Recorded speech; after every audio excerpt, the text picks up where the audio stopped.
Tu sais qu'il faut avoir cette conversation, que la situation ne peut pas durer plus longtemps, que l'EHPAD doit être envisagée. Et pourtant, à chaque fois que tu essayes d'avoir la conversation, ça tourne mal.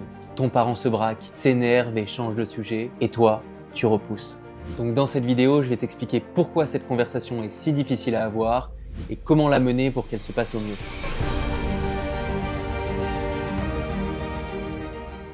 Donc prenons l'exemple de Marc, 53 ans, qui a essayé 3 fois cette année.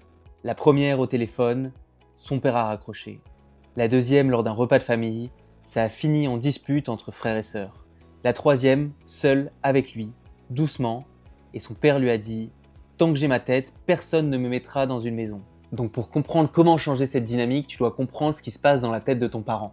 Parce que quand tu prononces le mot EHPAD devant ton parent, il n'entend pas juste établissement médico-social, il entend plein d'autres choses. Tout d'abord, il entend la fin de son autonomie. Parce que pour les personnes âgées, rester chez soi, ce n'est pas juste une préférence, c'est une identité. La preuve qu'elles tiennent encore debout, qu'elles maîtrisent encore leur vie. Et entrer en EHPAD, c'est admettre que ce temps-là est terminé, et cette perte-là est immense.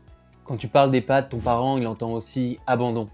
Parce que même quand ce n'est pas du tout ce qui est voulu par la famille, le passage à l'EHPAD est souvent vécu comme un abandon de la part de ton parent âgé. Beaucoup se disent « mes enfants ne veulent plus s'occuper de moi ». Et c'est une peur profonde, souvent non exprimée, mais qui oriente toute la réaction du parent dès que le sujet est évoqué. Et enfin, beaucoup de personnes âgées entendent la mort quand on parle d'EHPAD. Parce que pour beaucoup de personnes âgées, l'EHPAD est synonyme d'une mort prochaine. Et ce n'est pas irrationnel, c'est une réalité culturelle ancrée. Parce que parler d'EHPAD, c'est parfois parler de la fin. Et personne ne veut ouvrir cette porte sans y être prêt. Ce n'est pas de la mauvaise volonté, ce n'est pas irrationnel, c'est une vraie peur réelle auquel est confronté l'ensemble de la société. Et c'est exactement pour toutes ces raisons que tu ne peux pas commencer la conversation par « on a pensé à l'EHPAD pour toi ». Voici les patterns qui font qu'en général cette conversation échoue. Alors tout d'abord, parler d'EHPAD dans l'urgence. Après une hospitalisation, après une chute grave, après une crise, quand tout le monde est à bout. C'est le pire moment pour une conversation de fond. Ton parent est fragilisé, la famille est stressée et personne n'est en état de réfléchir sereinement. La deuxième mauvaise situation, c'est de faire une annonce collective. Réunir toute la famille autour de la table pour parler à papa.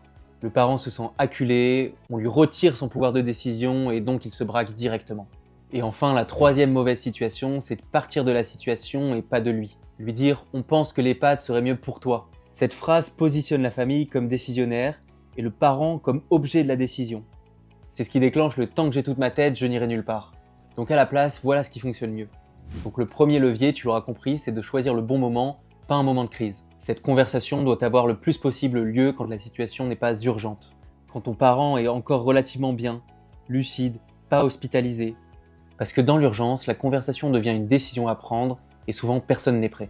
Donc si tu sens que le sujet doit être abordé, fais-le le plus tôt possible, dans un environnement calme, intimiste, idéalement juste avec ton parent. Souvent, les moments les plus ordinaires sont les meilleurs.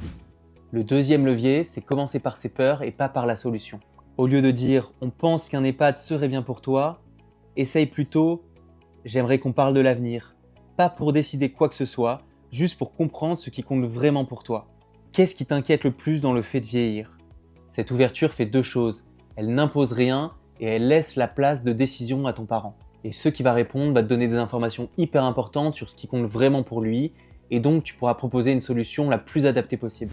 Donc le troisième levier, je t'en ai déjà un peu parlé, c'est d'avoir un tête-à-tête plutôt qu'un tribunal. Cette conversation, surtout pour la première fois, doit se faire vraiment en tête-à-tête. Pas devant la fratrie, pas en présence du conjoint si ça crée des tensions. Un seul interlocuteur, le plus proche du parent, dans un environnement le plus familier possible. Et une petite astuce, si possible, sois côte à côte avec ton parent, pas face à face. Ça va réduire la charge frontale de la conversation et donc apaiser l'environnement. Le quatrième levier, c'est de ne pas prononcer le mot EHPAD trop tôt. Le mot lui-même déclenche une réaction avant même que tu aies fini ta phrase. Commence par parler de ce que ton parent souhaite vraiment. Être autonome, ne plus être une charge, être entouré. Tu peux aussi visiter un EHPAD ensemble, sans enjeu décisionnel.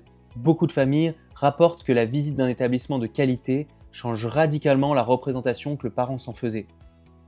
On voit un cadre agréable, des gens actifs, des repas pris ensemble et des animations, et souvent ça change l'idée qu'on se fait de ces établissements. Ça peut même être l'occasion de discuter de solutions intermédiaires comme l'accueil de jour. Et enfin, le cinquième levier, c'est d'accepter que ce ne soit pas qu'une seule conversation, mais plusieurs. Cette conversation n'est pas un problème à résoudre en une fois, c'est un chemin. La première conversation a pour seul objectif d'ouvrir le sujet sans le fermer. pas de prendre une décision. Si ton parent répond avec colère ou refus, ne contre-attaque pas. Dis simplement « Je comprends. Ce n'est pas une décision à prendre aujourd'hui. Je voulais juste qu'on puisse en parler. » Et reviens-y quelques semaines après, dans un autre contexte. La quasi-totalité des familles n'arrivent pas à une conclusion au bout d'une seule conversation.